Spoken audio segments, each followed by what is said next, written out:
Ова издание. Европа и во 2020 беше на удар на тероризмот. Како стариот континент се бори со новите закани. Илјадници ресторани низ Соединетите држави пропаднаа поради пандемијата.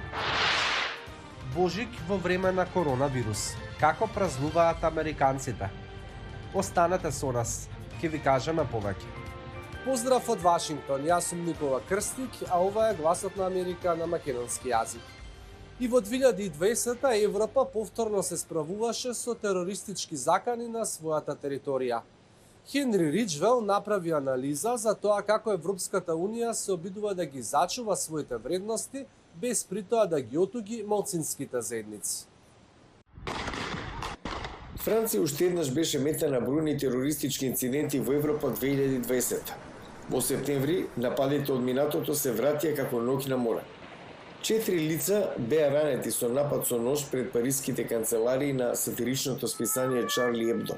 Нападот се случи 4 години откако вооружени лица убија 12 лица во истите канцеларии по публикувањето на карикатури на пророкот Мухамед во списанието. Овие карикатури претходно оваа година ги користел наставникот Семуел Пати на час за слобода на говор во училиште во близина на Париз. Во октомври чеченски тинејџер чекал надвор од училиштето со нож и го обезглавил Пати во напад што ја шокираше Франција. Неколку дена подоцна 3 лица беа изводени до смрт во црква во Ница. Напаѓачот, исламистички екстремист, пристигнал во Франција како бегалец од Тунис. Представувајќи план за борба против радикализмот, францускиот претседател Емануел Макрон изјави дека исламот е религија во криза низ целиот свет. Нашите граѓани мора да бидат заштитени. Нашите граѓани, оние чија религија е исламот, мора да бидат заштитени во нашата држава од злата што ги носи радикалниот ислам. Неговите коментари предизвикаа лутини и протести низ муслиманскиот свет, но францускиот претседател остана на ветенот. Макрон започна акција против радикалните проповедници, затварајќи неколку џамии и побара од муслиманските водачи да ја поддржат повелбата за француските вредности на републиката. Ова е предизвик за многу земји кои се обидуваат да се справат со екстремизмот и тероризмот и безбедносните прашања.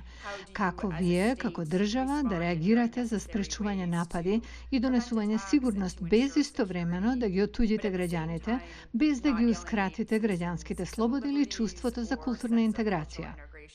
На друго место во Европа 4 лица беа убиени, 23 повредени во ноември од вооружен напаѓач во Виена, Австрија. Напаѓачот бил симпатизер на исламската држава и познат на безбедносните служби. Европските лидери се обединија во повикот за поголема безбедносна проверка на границите на Европската унија за пресретнување на екстремистите. Тие се темпирани бомби и ако сакаме да ги заштитиме нашите слободи, мора да ја ограничиме слободата на тие луѓе. Но аналитичарите за тероризам велат дека најголемата закана доаѓа од терористи кои произлегуваат од тие држави кои се радикализирани во Европа. Идејата за обвинување на политиките за азил или обвинување на бегалците и имигрантите е донекаде погрешна. Не само што ја зголемува можноста тие заедници да бидат жртвени јагниња, туку едноставно вината не е таму каде што обично се наоѓа на големиот дел од заканата. Жестоките политички поделби одат на рака на екстремистите, вели аналитичарот Саџан Гоел. Кога има подвојување и делби, терористичките групи тоа го користат. Но Европа секогаш мора да ги задржи своите вредности за кои смета дека се важни, а тука е слободата на изразување, дури ако понекогаш тоа може да биде контроверзно. Дури и додека Европа се обединува да се справи со исламистичката радикализација, крајно десничарскиот тероризам е друг растечки проблем. Британските безбедносни служби соопштија дека во 2020 8 од 27 напреднати терористички заговори што ги спречила вклучиле десничарски екстремисти. Економските последици од пандемијата веројатно најмногу се чувствуваат во угостителството. Илјадници ресторани низ Соединетите држави веќе пропаднаа. Оние кои преживеа мораа да усвојат нови бизнис модели за да се прилагодат. Извештај на Маријама Дјало. Од почетокот на пандемијата, бизнисменот од Њу Йорк, Вейд Хагенбарт, затворил 2 од неговите ресторани. Кога почна во март, имавме 4 отворени ресторани, еден релативно нов, отворен есента, имав и бар кој беше отворен пред 20 години. Тие места се затворени. 2 децении тој е косопственик на бар и ресторан во Бруклин наречен Angry Wade. Собственикот на објектот побара да си ја наплати киријата и јас немав да платам кирија за период кога сме затворени. Постигнавме договор, тој си ги зеде клучевите, заминав од барот што го отворив пред 20 години. Тој вели дека на почетокот останале отворени со помош на владината програма за заштита на платите, која им помогнала на малите бизнеси да ги плаќаат сметките и да ги покријат трошоците. Ги користевме тие средства додека трае, но програмата заврши. Немавме друг избор. Губевме пари секоја недела. Друг бизнесмен, Оливие Конан, на фотографијата со црвен шал, не можел да најде начин како да го одржи својот бар во Бруклин со простор за изведба во затворено за време на пандемијата. Го адаптирал локалот. Барот го пренаменил во продавница за шишиња, како што вели, фокусирајќи се на мали производители и винарски визби. Тој се надева ова да се одржи. Во време кога новата вакцина против COVID-19 веќе се доставува ширум нацијата, собствениците како Конан се надеваат да издржат додека пандемијата заврши. Во Соединетите држави, како и во поголем дел од светот, денеска се празнува Божик. Но како изгледа тоа во време на пандемија?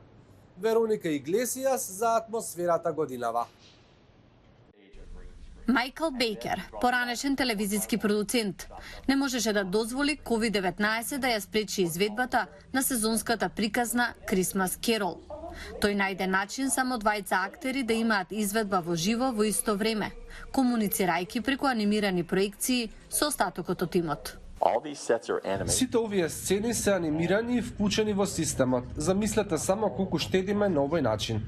Само 46 лица се дозволени во публика за време на една представа, која се одржува во театар во Александрија, Вирџинија, и сите мора да носат маски. Иако представата на затворено не е целосно без ризик, Карен Толусик и незиниот 6-годишен син велат дека имаат доверба во протоколите за безбедност. Важно е што нудат можности да излеземе и безбедно да присуствуваме на празнични настани. Коронавирусот ги принуди локалните официјални лица да ги откажат традиционалните активности, како празничната парада на бродови во Александрија. Осветлувањето на елката годинава беше виртуелно. Сепак неколку онлайн представи, повеќето посветени на образованието на децата, успешно го одржуваат празничниот дух. Идејата е да се биде радосен со лицата со кои сте во карантин како семејството. И како спомените од минатиот Божик може да помогнат да се зголеми таа радост.